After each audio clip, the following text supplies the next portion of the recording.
রোজ সকালবেলা আমি রান্না করলেই ডনের একমাত্র কাজ হলো রান্নাঘরে দরজার সামনে এসে হতে দিয়ে বসে থাকা দুটো বিস্কুটের আশায়। যতক্ষণ না বিস্কুট দেবো উনি যাবেন না। যাক, সব সকালের পর্ব শেষ করে জলখাবার রেডি করে নিয়েছি। রুটি আর আলু ভাজা খেয়ে তাড়াতাড়ি বেরোতে হবে। আজকে আমার স্কুটির চাকাগুলো পাল্টাতে হবে। স্কুটির চাকাগুলো খারাপ হয়ে গেছে। গ্যারেজে গেছিলাম, আমি আর ছেলে দুজনেই গেছি। ফেরার পথে এই রাস্তাটা দিয়ে আসছিলাম, এত সুন্দর লাগছিল যে ভিডিও না করে পারলাম না। চারিদিকে সাদা মেঘ ভেসে বেড়াচ্ছে আর নীল আকাশ, কি সুন্দর দেখা যাচ্ছে বলো। যারা জিরাটে থাকো তারা তো অবশ্যই জেনে থাকবে যে জায়গাটা কোনটা। রেল লাইনের ধার দিয়ে যাচ্ছি। বাড়ি এসেই তড়িঘড়ি শুরু করে দিয়েছি রান্না। আলু দিয়ে পনির দিয়ে তাড়াতাড়ি করে রান্নাটা করে ফেলি। তরকারি দুটো প্রায় বাজে, ওই গাড়ির ওখানে অনেকক্ষণ টাইম লেগে গেল। ব্যাস, আলু পনিরের তরকারি রেডি। খেয়ে দিয়ে একটু রেস্ট নিয়ে বিকেলবেলা এই যে পুপু আর বনু দুজনে মিলে উল্টো রথ টানা শুরু করে দিয়েছে। আমাদের এখানে আজকে উল্টো রথ।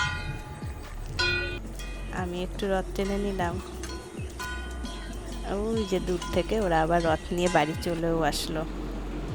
বিকেলবেলা রেডি হয়ে সাজুগুজু করে মা বেটায় গেছিলাম মেলায়।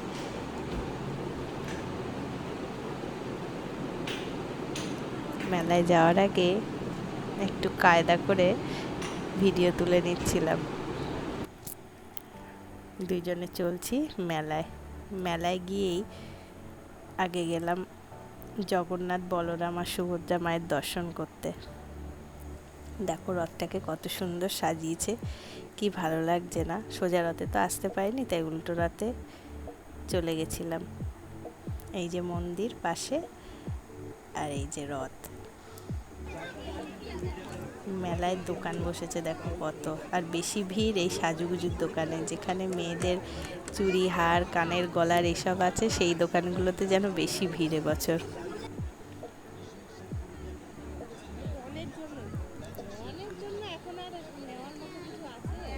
মেলায় যাওয়া মানেই দোকান, নানা রকম দোকানের জিনিস দেখবো, খেলনা দেখবো, এটাই ভালো লাগে।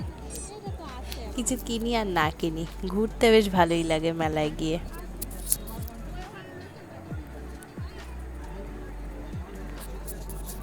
কত খেলনা, হরেক মাল 20 টাকা, 50 টাকা, 40 টাকা, এরকম অনেক দোকান বসেছে মেলায়।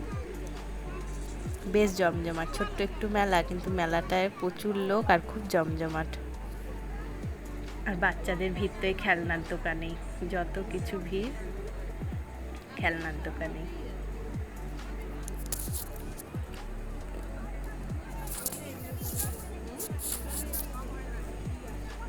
তবে আমার নজর আজকে আটকে গেছিল মেলায় এই যে মাটির পুতুল, এই দোকানটার দিকে। কত সুন্দর হাতের কাজ, কত রকমের মাটির পুতুল এখানে আছে। কোনটা ছেড়ে কোনটা চাই। সামনে দেখো জাদু, কই কই মিল গয়া না কি বইটার নাম, সেই বইয়ের সেই জাদু। মোটু পাতলু, রাধাকৃষ্ণ, বউবর, অনেক অনেক কিছু, গোপাল ঠাকুর।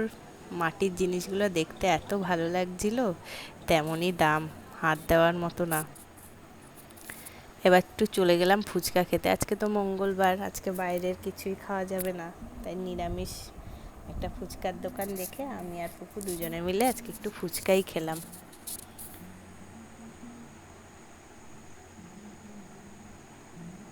আজকে তবু বিকাল থেকে সেরকম বৃষ্টি হয়নি বলে একটু বাঁচোয়া, নাহলে মেলাটায় খুব কাদা হয়। এদিকে কত জিলাপির দোকান, jalebi, egg roll, chowmein, chicken pakora, veg pakora, কত কিছু। কিন্তু আজকে ওই যে মঙ্গলবার, কিছুই খাওয়া যাবে না। ফেরার পথে মায়ের দর্শন না করলে হয় বলো তো। মাকে দর্শন করে বাবাকে দেখে বাড়ি চলে আসলাম।